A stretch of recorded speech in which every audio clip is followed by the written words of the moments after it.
Hello dear students, welcome back to my channel physics SPC ray optics का एक question. You are given three lenses L1, L2, L3 each of focal length 10 centimetre.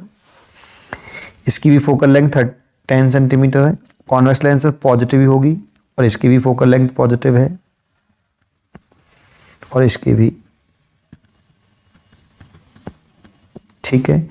An object is kept 15 centimetre in front of L1, तो 15 centimetre दूरी पर object रखा है। The final real image is formed at the focus of L3। ये final image बन रही है L3 पर और 10 सेंटीमीटर दूरी पर बनी है, क्वेश्चन में गिवन है।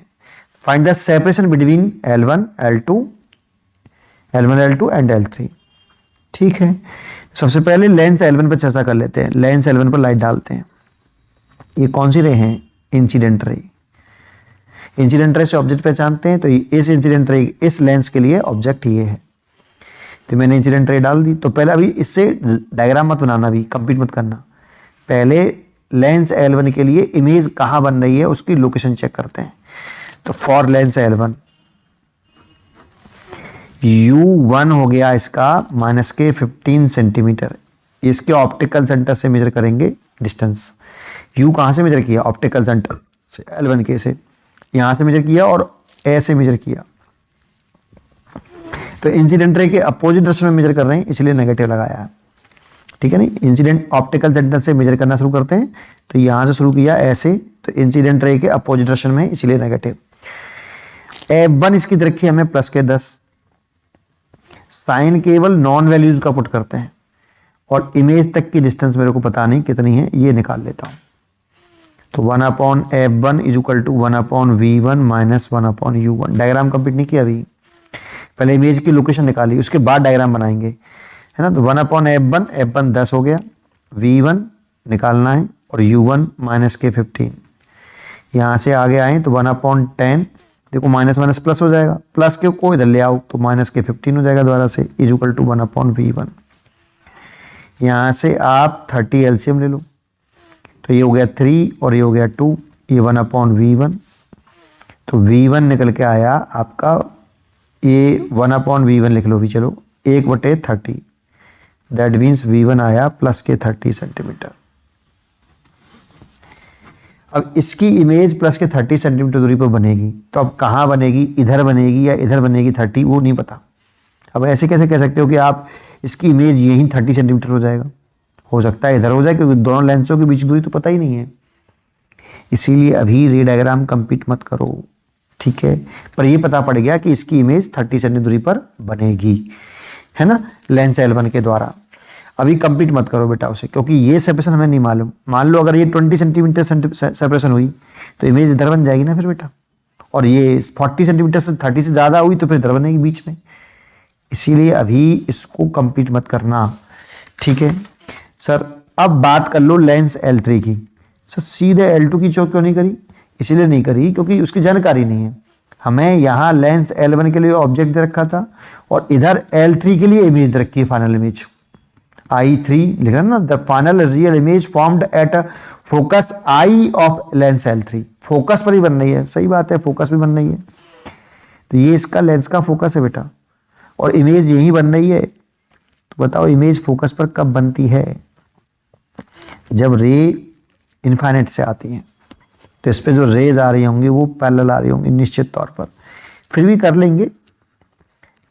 लेंगे, ये तो मैंने कंसेप्ट ऑफ सेकंड फोकस से पढ़ लिया। फाइनल इमेज फोकस पर तब बनेगी जब रे, इंसिडेंट रे आपस में पैरेलल हों, है ना।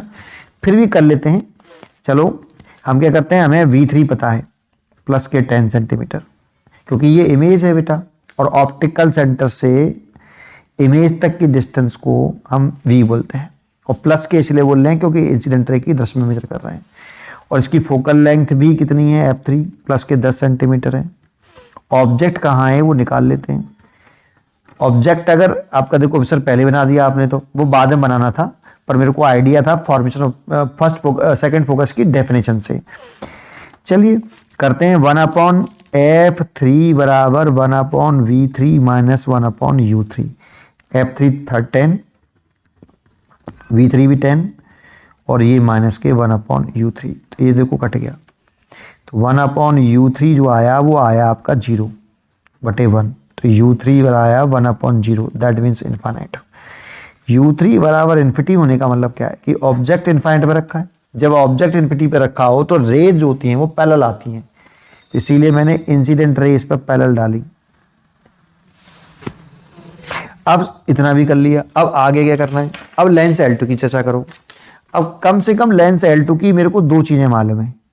कौन सी दो चीजें मालूम बताओ मेरे को? एक तो फोकल लेंथ मालूम है, प्लस के 10 सेंटीमीटर है, ठीक है सर। एक मेरे को इमेज की लोकेशन मालूम है। कैसे सर? क्योंकि ये इस लेंस के लिए ये कौन सी रे हैं? रिफ्रैक्टेड रे। भाई इसको छोड़ो आप, इस लेंस L2 के लिए कौन सी रे हैं? रिफ्रैक्टेड रे। इमेज किससे मालूम पड़ती है? रिफ्रैक्टेड रे थे। तो रिफ्रैक्टेड रे पैरेलल हैं, तो इमेज कहां पर बनेगी? इन्फिनिटी पर। और इन्फिनिटी पे बनेगी तो इसमें भी कंसेप्ट मेरे को समझ में आता है कि इसका ऑब्जेक्ट कहां होना चाहिए। इसका ऑब्जेक्ट होना चाहिए फर्स्ट फोकस पर। भाई फर्स्ट फोकस सेकंड फोकस आना चाहिए। फर्स्ट फोकस वाले केस में अगर आपका ऑब्जेक्ट फर्स्ट फोकस पर रखा होता है तो वहां से जब रे चलती हैं तो आफ्टर रिफ्रैक्शन पैरेलल हो जाती हैं। तो इसमें ये फर्स्ट फोकस पर ऑब्जेक्ट रखा होगा, U बराबर फर्स्ट F होगा और इमेज बनाएगा इन्फिनिटी पर। सेकंड फोकस की डेफिनेशन होती है कि अगर रिफ्रैक्टेड रे इंसिडेंट रे अगर पैरेलल हैं तो ऑब्जेक्ट इन्फिनिटी पर है और इमेज वो सेकंड फोकस पे बनाएगा।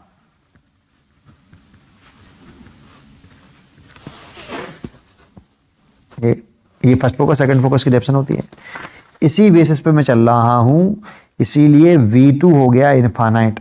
अब U2 निकालना है, तो निकालना क्या, वो F2 के बराबर ही आएगा। भाई पैरेलल है तो U बराबर F होगा।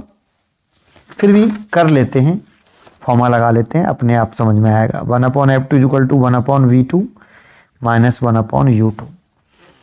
तो ये F2 तो रखा है 10, V2 इन्फिनिटी है और U2 निकालना है, तो साइन मत रखना बस बेटा। तो 1/U2 माइनस का बराबर 1/10, U2 बराबर आया माइनस के 10 सेंटीमीटर। बच्चे कहेंगे माइनस साइन क्या इंडिकेट कर रहा है? माइनस साइन ये बता रहा है कि जो ऑब्जेक्ट है इसके लिए, इसका ऑप्टिकल सेंटर ये है, तो ऑब्जेक्ट इधर नहीं होगा, इधर तो पॉजिटिव वैल्यू होगी, इधर नेगेटिव वैल्यू होगी, तो ऑब्जेक्ट इधर होगा और 10 सेंटीमीटर दूरी पर होगा इस लेंस से। तो इस लेंस से 10 सेंटीमीटर दूरी पर यहाँ पे कोई ऑब्जेक्ट रहा होगा, ऐसे इंसिडेंट रे ऐसे पड़ी होंगी इसमें, इससे 10 सेंटीमीटर दूरी पर। अब यहाँ पे ऑब्जेक्ट कहाँ से आया? ऑब्जेक्ट तो था ही नहीं, तो इसका मतलब इसने जो इमेज बनाई होगी, जो 30 दूरी पर बनाई है, देखो ये वाली L1 ने 30 सेंटीमीटर दूरी पर, उसने यहीं पे बनाई होगी ऐसे। ये यहां रिफ्रैक्टेड रे इंटर से करी होंगी बेटा, ऐसे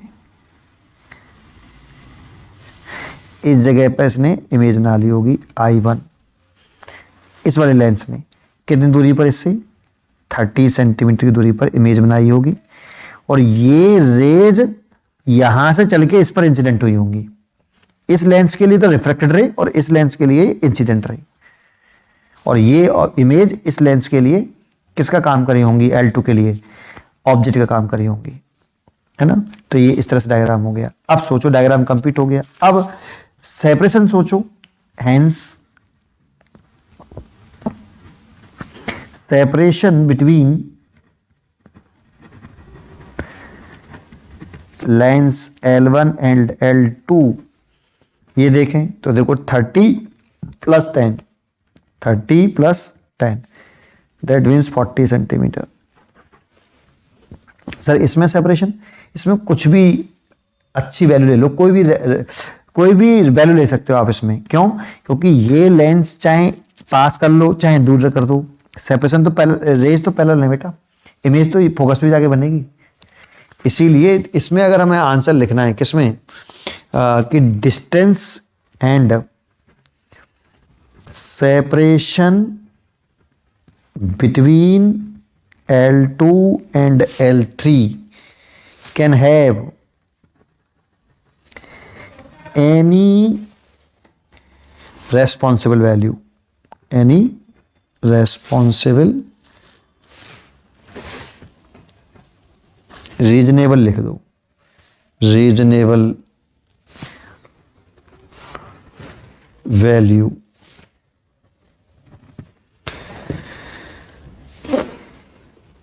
एज रेज, क्योंकि as rays between L2 and L3 are parallel rays, parallel rays ऐसे लिख दो बेटा, है ना। सेपरेशन बिटवीन कोई भी रीजनेबल वैल्यू ले लो, क्योंकि ये दोनों रेज पैरेलल हैं। आप इसको सेपरेशन को कम कर लो, ज़्यादा कर लो, रहेंगे तो रेज पैरेलल ही, और इमेज में इन्फिनिटी भी बनेगी जाकर नहीं। इसीलिए इसका आंसर ये होना चाहिए। एक आंसर ये हो गया 40 सेंटीमीटर, और एक आंसर हो गया आपका कोई भी रीजनेबल वैल्यू। ठीक है, उम्मीद करता हूँ कि आपको ये क्वेश्चन जरूर समझ में आया होगा। पढ़ते रहिए और खुश रहिए।